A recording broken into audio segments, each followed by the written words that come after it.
భాగ్యనగర్లో హనుమాన్ శోభాయాత్ర కొనసాగుతోంది. గౌలిగూడ నుంచి మొదలైన శోభాయాత్ర తాడ్బండ్ హనుమాన్ టెంపుల్ వరకు కొనసాగనుంది.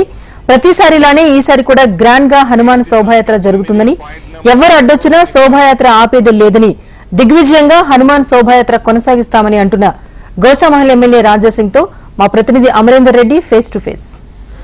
హైదరాబాద్ లో వీర హనుమాన్ శోభాయాత్ర ఘనంగా జరుగుతుంది. కొద్దిసేపటి క్రితమే గౌలిగూడ నుండి ప్రారంభమై దాదాపు 13 కిలోమీటర్ల మేర కూడా ఈ యాత్ర అయితే కొనసాగుతుంది. ఈ యాత్రకు సంబంధించి ఇప్పటికే భారీగా భక్తులు చేరుకున్నారు. వేలాది మంది భక్తులు ఘనస్వాగతం పలుకుతూ కూడా గౌలిగూడ పురవీధిలో జై హనుమాన్ అంటూ కూడా నినాదాలు పలుకుతున్నారు. ప్రస్తుతం మనతో మాట్లాడేందుకు గోషామహల్ ఎమ్మెల్యే రాజాసింగ్ ఉన్నారు. సార్, ఎలా నడుస్తుంది శోభయాత్ర? చాలా వైభవంగా శోభయాత్ర వెళ్తుంది. బైక్ ర్యాలీ విశ్వ హిందూ పరిషత్ ఆధ్వర్యంలో ప్రతి సంవత్సరం ఈ శోభయాత్ర వెళ్తుంది. ఇప్పుడు మీరు చూస్తున్నారు, శోభయాత్ర ప్రారంభమవుతుంది. వేల సంఖ్యలో ఆంజనేయ భక్తులు ఈ శోభయాత్రలో పాల్గొన్నారు.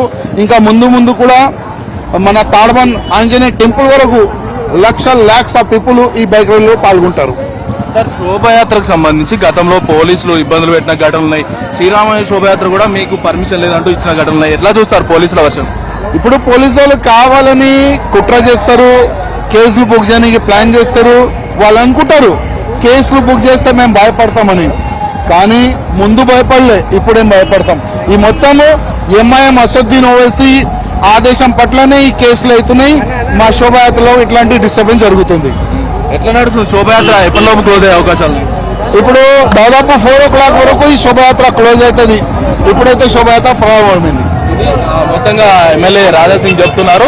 ఏదైతే గోషామహల్ నియోజకవర్గానికి సంబంధించి గౌలిగూడ నుంచి ఇక్కడి నుంచి ఏదైతే శోభయాత్ర ప్రారంభమైంది, ఎటువంటి అడ్డంకులు వచ్చినా శోభయాత్ర విజయవంతంగా చేసి తీరుతాం, పోలీసులు ఎలాంటి ఆంక్షలు పెట్టినా కూడా ఇక్కడ చేసి తీరుతామంటూ కూడా ఎమ్మెల్యే రాజాసింగ్ చెప్తున్నారు. కెమెరా పర్సన్ శ్రీశైలంతో అమరేందర్ రెడ్డి, HM TV, గౌలి.